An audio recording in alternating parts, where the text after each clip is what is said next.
আসসালামু আলাইকুম। সবাইকে প্রীতি ও শুভেচ্ছা জানিয়ে আজকের আলোচনা শুরু করছি। আজ যে ব্যাপারে আলোচনা করতে যাচ্ছি সেটা খুবই স্পর্শকাতর। এখন কতগুলো প্রশ্ন আমি আপনাদের সামনে নিয়ে আসছি, কতগুলো বা একটা বিশেষ ঘটনার পরিপ্রেক্ষিতে। আজকে প্রশ্ন হলো যে হাসিনার সঙ্গে কি আদালতের বা বিচার বিভাগের সত্যি সত্যি গন্ডগোল লেগে গেল, নাকি আদালতের সঙ্গে হাসিনার সম্পর্ক বা বিচার বিভাগের সঙ্গে হাসিনার সম্পর্কের কোনো অবনতি ঘটেনি। এটা আমাদের দেখার ভুল। ঘটনাটার একটু আমি পূর্বাভাস আপনাদের দেই কেন এ কথা বলছি।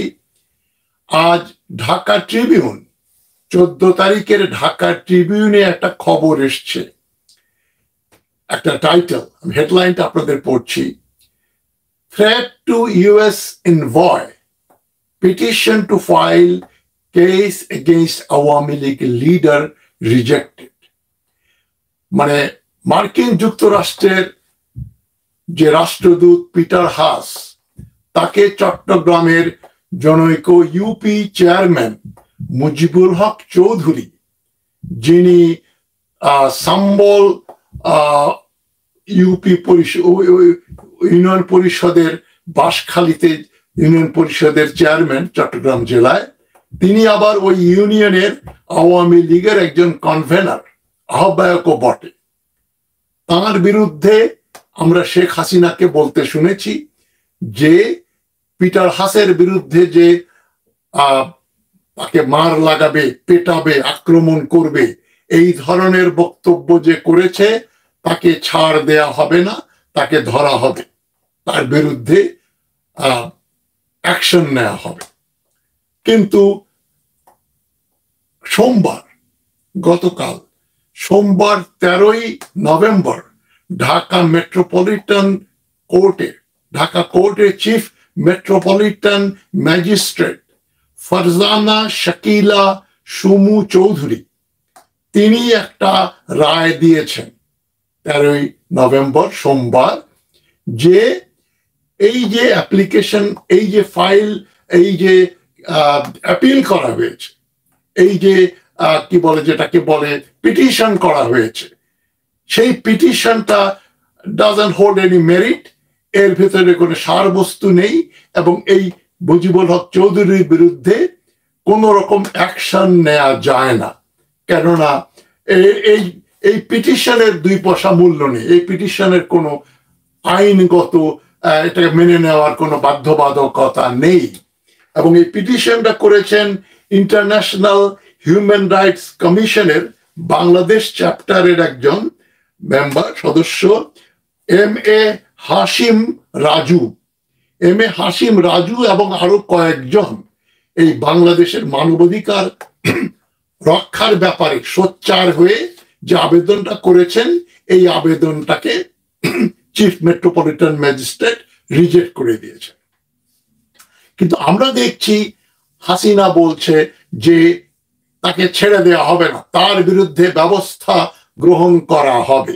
সুতরাং এখন লেজিটিমেটলি আমরা যে প্রশ্নটা করতে পারি, তাহলে কি chief metropolitan magistrate, high court supreme কোর্টও নয়, ঢাকার মেট্রোপলিটন ম্যাজিস্ট্রেট, তার এত বড় সাহস হয়ে গেল যে শেখ হাসিনা যেখানে চাইছেন যে এর বিরুদ্ধে, এই মুজিবুল হকের বিরুদ্ধে ব্যবস্থা গ্রহণ করা হবে, সেখানে আইনের সেখানে হাসিনার ইচ্ছার পরিপন্থী একটা রায় দিয়ে দিল এই ফারজানা শাকিলা সুমু চৌধুরী নামে চিফ মেট্রোপলিটন ম্যাজিস্ট্রেট।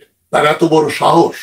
এটা আমরা জানি বাংলাদেশের আইন বিভাগ স্বাধীন নয়, যেটা আমরা এস.কে. সিনহার বইতে এবং তার বিভিন্ন বক্তব্যে এটা শুনেছি, যে হাইকোর্টের তো রায় গণভবন থেকে আসে, শেখ হাসিনার বাড়ি থেকে বা অফিস থেকে রায় আসে, আমরা সেই রায়টাই লিখা দেই। এইটা তো এস.কে. সিনহা লিখেছেন এবং বলেছেন। এবং এটা বিশ্বাস করার সমূহ কারণ রয়েছে, যে শেখ হাসিনায় আইন মানে শেখ হাসিনার কথা, কোন বিচারক তার কথা ফেলতে পারে না। বিচারকেরা তার বশংগত দাস। হাইকোর্টের, সুপ্রিম কোর্টের যত বিচারক আছে কারোর সাহস নেই হাসিনার বিরুদ্ধাচরণ করা। তাহলে এটা কি ঘটছে? চিফ মেট্রোপলিটন ম্যাজিস্ট্রেট এই যে ফারজানা, তার কি ঘাড়ের উপরে দুটো মাথা যে তার এত বড় সাহস হয়ে গেল? শেখ হাসিনা যেখানে বলছে এই মুজিবুল হক চৌধুরীর বিরুদ্ধে ব্যবস্থা গ্রহণ করা হবে, সেখানে এই ক্ষুদ্র এক ম্যাজিস্ট্রেট সেই আদেশের পরিপন্থী, সেই ইচ্ছার বিরুদ্ধে গিয়ে মুজিবুল হককে বেকসুর, মানে তাকে একেবারে তার বিরুদ্ধে কোনো পিটিশন কোর্টে অ্যাকসেপ্ট করলো না। ব্যাপারটা কি একটু তলিয়ে দেখি আমরা। দেখেন, আপনাদের নিশ্চয়ই মনে আছে এই যে মাসুদা ভাট্টি এবং ব্যারিস্টার মইনুল হোসেনের কেস। ব্যারিস্টার মইনুল হোসেন মাসুদা ভাট্টিকে বলেছিলেন যে আপনার কথাবার্তা শুনে তো আপনাকে আমরা চরিত্রহীনও বলতে পারি, এই ধরনের একটা উনি সাজেস্ট করেছিলেন। এক্সাক্ট কথাগুলো আমার মনে নেই। তো মূল কথা ছিল যে ব্যারিস্টার মইনুল হোসেন কিন্তু প্রত্যক্ষভাবে মাসুদা ভাট্টিকে চরিত্রহীন বলেননি। এবং চরিত্রহীন কথাটা কিন্তু কোনো কারো মানহানিকর কথা নয়। যার কোনো চরিত্র নেই, ইন্টিগ্রিটি নেই, আজকে এক কথা বলছেন, আজকে এক রূপ, কালকে আরেক রূপ, সেটা আমরা বলি।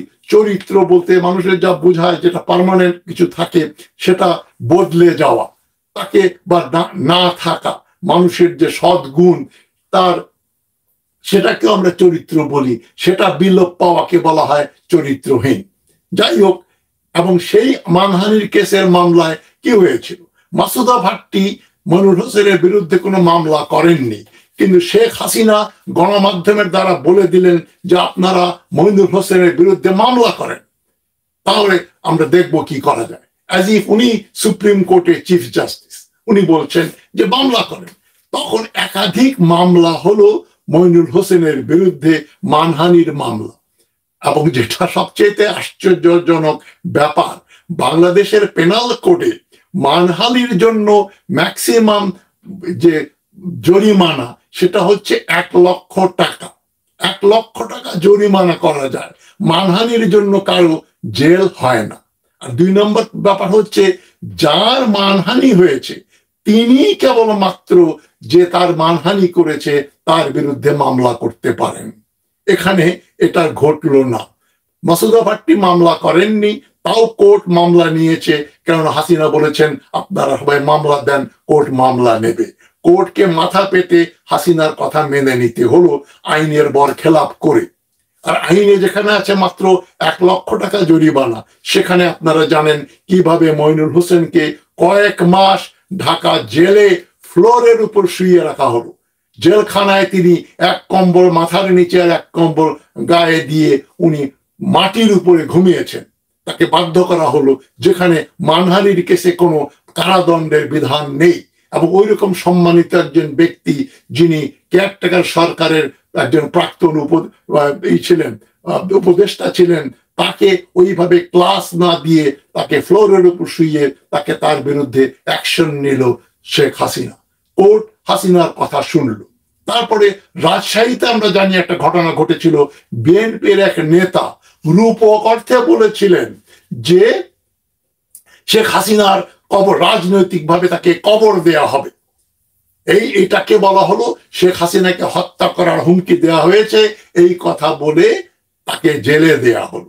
তারপর আমরা জানি শফিক রহমান সহ আরো কয়েকজনকে মিথ্যা মামলা দেয়া হলো যে তারা, শফিক রহমান এবং মাহমুদুর রহমান, শফিক রহমান এবং মাহমুদুর রহমান এরা নাকি শেখ হাসিনার ছেলে সজীব জয়কে গুম করে তাকে হত্যা করার ষড়যন্ত্র করেছিল। সেখানে দেখা গেল শফিক রহমানকে কয়েক মাস জেল খাটতে হলো, সশ্রম কারাদণ্ড হয়েছিল, এবং মাহমুদুর রহমান দেশে ছিলেন না বলে উনি বোধহয় বেঁচে গিয়েছিলেন। তা এখন কি দেখছি আমরা? চিফ মেট্রোপলিটন ম্যাজিস্ট্রেটের এতই সাহস হলো, নাকি এটা হাসিনার আরেক খেলা? সে খেলাটা কি? সে খেলাটার কথা আপনাদের বলছি। হাসিনার খেলা হচ্ছে আওয়ামী লীগের একজন একনিষ্ঠ একজন কর্মী, নেতা, ইউপি লেভেলে, তার বিরুদ্ধে অ্যাকশন নেওয়া হবে, পিটার হাসকে হুমকি দেওয়ার জন্য, এটা তো আওয়ামী লীগ মেনে নিতে পারে না। পিটার হাস তো আওয়ামী লীগের বা হাসিনার একেবারে ব্যক্তিগত শত্রুতে পরিণত হয়েছে। শত্রুর বিরোধিতা করলে শত্রু তো তার বন্ধু।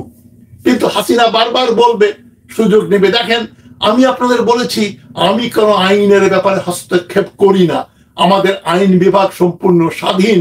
তাই ম্যাজিস্ট্রেট, মেট্রোপলিটন ম্যাজিস্ট্রেট যেটা আইনসঙ্গত মনে করেছেন উনি করেছেন।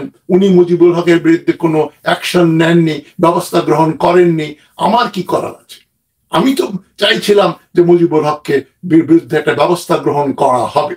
তো দেখা যাবে হাসিনা কিন্তু খুব বহাল তবিয়তে এই কথাটা বলে সবাইকে, এই যে যত মিডিয়া আছে, আওয়ামীপন্থী মিডিয়াগুলো, আওয়ামীপন্থী বুদ্ধিজীবী, আওয়ামীপন্থী যারা যারা দেশে আছে সবাইকে বলবে, দেখো তারাও বলবে তাই তো হাসিনা তো আইনের শাসনে বিশ্বাস করে, তার বিরুদ্ধে অযথাই এত অভিযোগ। এই যে মাসুদা ভাট্টি কেসটা, মানে মনির হোসেনের কেস ভুলে যাবে, বিএনপির নেতাকে জেলে দেওয়া হয়েছিল সেটা ভুলে যাবে, শফিক রহমানকে জেল দেয়া হলো মিথ্যা ষড়যন্ত্র মামলা করে, এবং হাজার হাজার হাজার হাজার কেস আছে বিএনপির বিরুদ্ধে, কয়েক লক্ষ কেস। সবগুলোই কিন্তু মানে জামিনযোগ্য এবং অপরাধ গ্রেফতার করার মতো কেস নয়। খালেদা জিয়াকে দেখেন না কেন? হাসিনা যে আইন বিভাগে প্রত্যক্ষভাবে ইন্টারফেয়ার করে তার প্রমাণ কি? তারেক রহমান যখন লন্ডনে বসে কিছু বললেন, যে কথাগুলো হাসিনার পছন্দ হলো না, সে বলল ওইভাবে চললে তো তারেক জিয়ার মা, তারেক রহমানের মা খালেদা জিয়া তো জীবনেও মুক্তি পাবে না। এটাতে কি মুখ ফসকে সত্য কথা বেরিয়ে যায়? তার মানে খালেদার জেলে থাকা বা না থাকা নির্ভর করে হাসিনার ইচ্ছার উপর। তার মানে বিচার বিভাগ একেবারেই পরাধীন, বিচার বিভাগের কোনোই স্বাধীনতা নেই। কিন্তু আমরা তার ব্যতিক্রম দেখলাম কি, যে chief metropolitan magistrate Farzana Shakila এই মামলা থেকে খারিজ করে দিয়েছেন মুজিবুল হক চৌধুরীকে। ব্যাপারটা সাজানো নাটক। আপনারাই বিচার করবেন যে কি খেলাটা হাসিনা খেলছে। তবে একেবারে আনাড়ি হাতে সে ধরা পড়ে গেছে। যাই হোক, দেশে কোনো আইনের শাসন নেই, দেশে কোনো বুদ্ধিজীবী স্পষ্টভাবে কথা বলতে পারে না, এবং দেশের মিডিয়া হাসিনার নিয়ন্ত্রণে, যেটা আমি গতকালকের আলোচনায় বলেছি। যাই হোক, সবাই ভালো থাকবেন। সবাইকে সংগ্রামী শুভেচ্ছা জানিয়ে আজকের বক্তব্য শেষ করছি। ভালো থাকবেন সবাই। আসসালামু আলাইকুম।